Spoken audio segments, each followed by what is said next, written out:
Nesta série de aulas, vamos resolver os problemas do capítulo 11 do livro Fundamentos de Física de Halliday e Resnick, 10ª edição. Problema número 4. Uma esfera maciça homogênea rola para baixo em uma rampa. Letra A.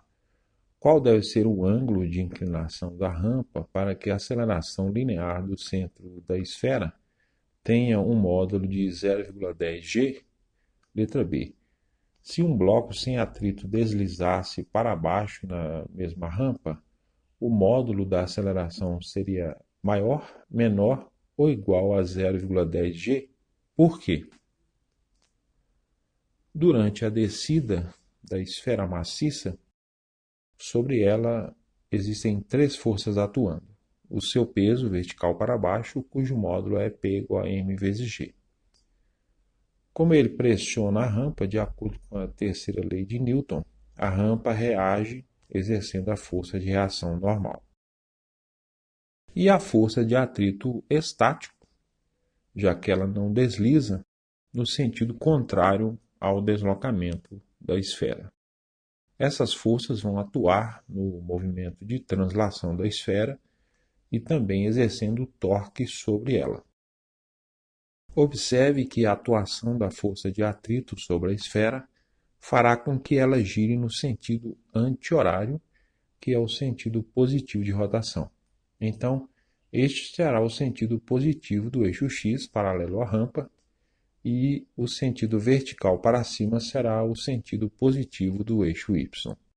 Observe também que, das três forças, somente a força-peso não está em uma das direções dos eixos, mas essa força pode ser substituída por suas componentes nas direções dos eixos.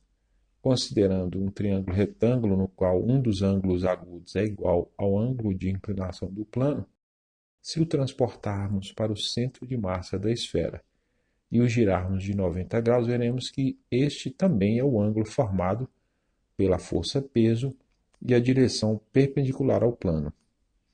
Considerando o triângulo retângulo formado pela força-peso e suas componentes, se calcularmos o seno e o cosseno deste ângulo, utilizando as medidas dos lados do triângulo, teremos que o seno de θ vai ser o cateto oposto, px, sobre a hipotenusa P. Então, o px vai ser P vezes seno de θ, mg vezes seno de θ. O cosseno de θ vai ser o cateto adjacente, py, sobre a hipotenusa P. Então, o py vai ser P cosseno de θ, mg cosseno de θ. A segunda lei de Newton para a rotação diz que o torque resultante, que atua sobre um corpo rígido, é igual ao produto do momento de inércia deste corpo em relação ao eixo de rotação e a aceleração angular adquirida por este corpo.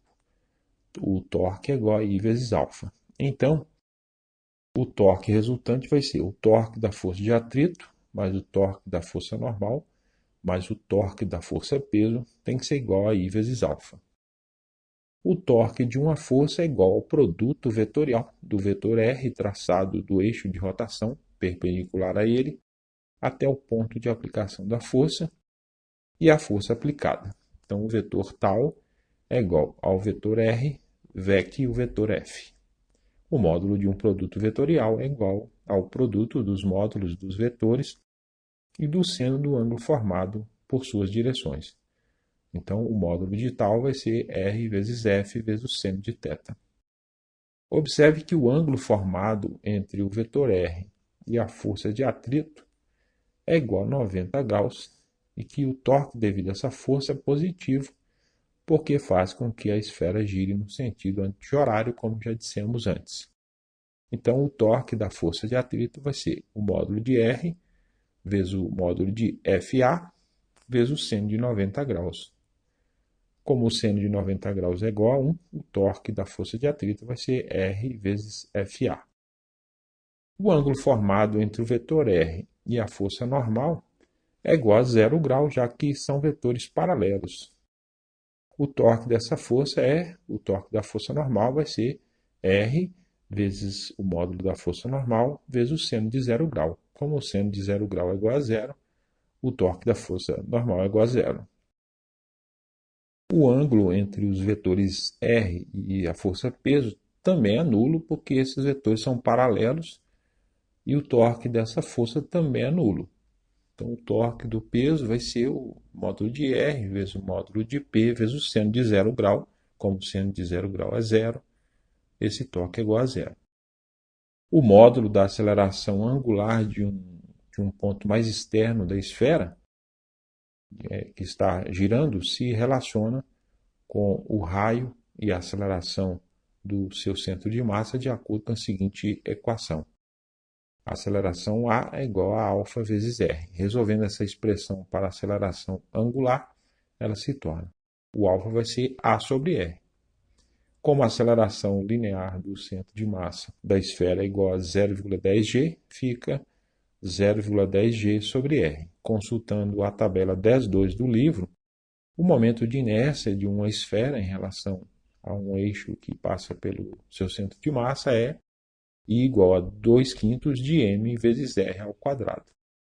Substituindo essas medidas na equação da segunda lei de Newton para a rotação, ela se torna R vezes FA, o torque resultante, vai ser igual ao momento de inércia, 2/5 vezes m vezes r ao quadrado, vezes a aceleração angular, 0,10g sobre r. Aí a gente pode simplificar um dos r ao quadrado, com o r do denominador, e como aparece r dos dois lados, a gente pode também simplificar o r. E se a gente fizer essa multiplicação aí, 2/5 vezes 0,10 dá 0,04 m vezes g. Considerando agora o movimento do centro de massa da esfera, a segunda lei do movimento de Newton diz que a força resultante que atua sobre um corpo é igual ao produto da massa deste corpo e da aceleração adquirida por ele.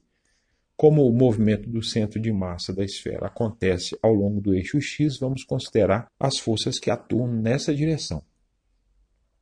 Aplicando a segunda lei de Newton nessa direção, FA menos PX tem que ser igual a m vezes A. Então, 0,04 m vezes g, que é o módulo de FA, menos mg seno de θ, que é o valor de Px, tem que ser igual a m vezes menos 0,10 vezes g. O valor da aceleração é negativo porque aponta no sentido negativo do eixo x. Ela desce a rampa. Como temos mg em comum nos dois primeiros termos, podemos colocá-lo em evidência e a expressão se torna mg vezes 0,04 menos o seno de θ vai ser igual a menos 0,10 vezes m vezes g. Como temos mg nos dois lados, a gente pode simplificar. Então fica 0,04 menos o seno de θ é igual a menos 0,10. Passando o seno de θ para a direita e o menos 0,10 para a esquerda, fica 0,04 mais 0,10 é igual a seno de θ. Então concluímos que o seno de θ é igual a 0,14. O θ vai ser o arco cujo seno é 0,14, que dá 8,04 graus. Escrevendo o resultado com dois algarismos significativos, que é a precisão da medida original, ele se torna. O θ vai ser 8,0 graus. Durante o rolamento da esfera, na situação da letra a energia potencial gravitacional inicial da esfera será transformada em energia cinética de rotação e energia cinética de translação. Se um bloco deslizar sem atrito entre ele e a rampa, a energia potencial gravitacional inicial se transformará totalmente em energia cinética de translação. Obviamente, a velocidade no final da rampa será maior do que na situação anterior. Para que isso aconteça, o módulo da aceleração será maior do que 0,10g da situação inicial.